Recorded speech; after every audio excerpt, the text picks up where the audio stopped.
Okay, friends, so we are going to continue to read Kaya for social studies, and then we're going to do a couple of activities, and I'll explain those in a different video that I will post on Seesaw as well. But first, we're just going to continue to read our story. So if you remember, Kaya has been having some trouble with Steps High, and some other kids have been making fun of her, and she really doesn't like it. Foxtail is kind of the main bully. And she's been telling him, no, I'm not going to race my horse, because she's trying to be respectful and not boast. Alright, Chapter 3, Courtship Dance. One morning, after many days of clear skies, dark clouds rolled over the mountains and rain pelted down. The tule reeds of the teepee covering swelled with water and kept out the rain. The women turned from preparing food to work, so that words are hard. Alright. Let's try this again. The women turned from preparing food to work they could do inside the dry, cozy teepees until the storm passed. Alla took out the hemp cord and the bear grass she needed to weave some flat bags. She had dyed the bear grass soft shades of red, green, and yellow. She gave some brown cord to Kaya, then started a bag for Speaking Rain to work on. Although Speaking Rain couldn't see, she could make fine cord and could weave by touch once Alla set the first rows. Itza and Brown Deer were mending moccasins for the twins, who napped on their deerskins. As he always did, Wing Feather slept with his hand tucked into his baby moccasin, which he cradled right under his chin. For a long time they worked in silence. Kaya liked the quiet teepee. The sound of rain falling on the tule mats soothed her. In fact, she wished she could stay inside their teepee where no one could call her Magpie and never go out again. Alla touched Kaya's weaving to show her where her work was lumpy and uneven. You're awake, but you're dreaming, Alla said. Will you tell me your dream? Kaya undid the line of weaving and started it over. She didn't want to admit how much that nickname still troubled her. I was dreaming about my horse, she said.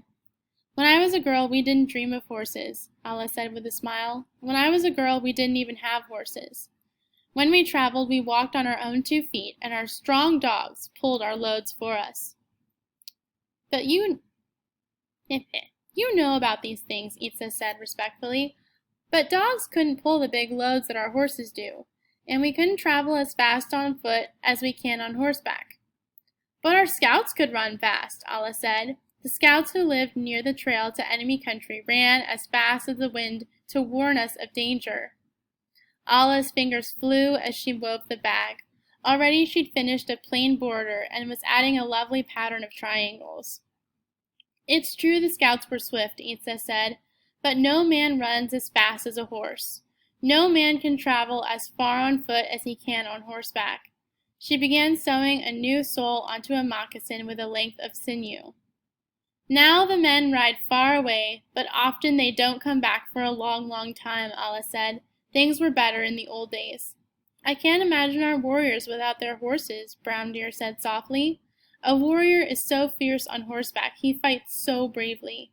Our men were brave warriors long before they ever had horses, Alla said, and because we have horses, our enemies make more raids on us. Itza said. You're right, but... Without his horse, my husband wouldn't be such a good hunter. He couldn't bring us so much meat. He always gives meat to the old people, too. Horses are so beautiful, Kaya chimed in, especially the spotted ones, like Steps High. She imagined her horse running with her head held high and her back and tail streaming. Was it boasting to call her beautiful? Alla reached for Kaya's bag and gently took it from her. When Alla put the tip of her finger through a hole in a loose row, Kaya realized that she hadn't made the weaving tight enough. She began to unravel her work so that she could make it better. Alla, you've often said we need horses for many things, Brown Deer said. Alla sighed deeply. I've said so, and it's true, she said. The old days are gone. We can't unravel our lives and begin them again, as Kaya is doing with her weaving. She put down her work and placed her hands on her knees. I want you to listen to me. I'm going to tell you something. Kaya and Speaking Rain laid down their weaving at once. Itza and Brown Deer stopped sewing. When Allah spoke like that, she wanted their attention. I've lived a long time, and I remember many things, Allah said. Isn't that so? Itza and Brown Deer nodded. Uh-huh, Kaya and Speaking Rain said. One thing I remember is the time of terrible sickness, Allah said. Traders told us about strangers with pale, hairy faces who rode from far away to trade at the big river. With the strangers on horses came a sickness of fevers and blisters, a sickness we'd never known before. My people never saw the strangers with pale faces, but the sickness came to us anyway. Many, many people sickened and died. The most powerful medicine man had no medicine to cure this new sickness. So just a side note, the sickness that she's talking about is smallpox. Basically, the Native Americans were never exposed to smallpox until white people came, Europeans came to the United States, and they brought diseases with them in the trade in their bodies and in the goods and trade in the blankets that they brought and the different things that they traded. They brought diseases that the Native American people, their bodies weren't prepared, so they didn't have their immune systems weren't ready, and that's why so many of them died, is because they weren't ready. Their bodies just weren't, they couldn't fight those diseases off because they'd never experienced them before. Kind of like with coronavirus with us. Allah was quiet for a while, gazing into space.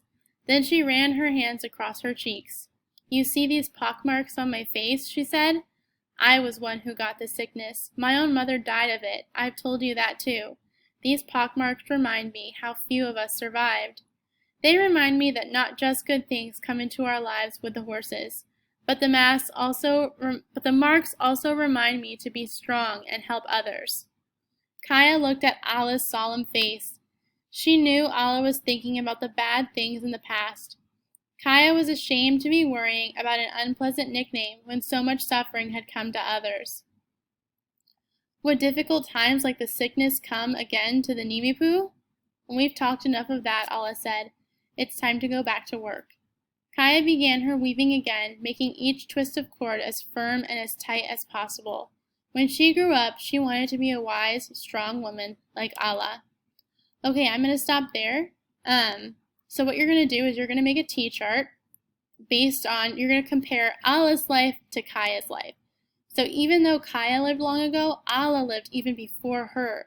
So you're going to make a T-chart with the differences. I'll make a worksheet with instructions for you.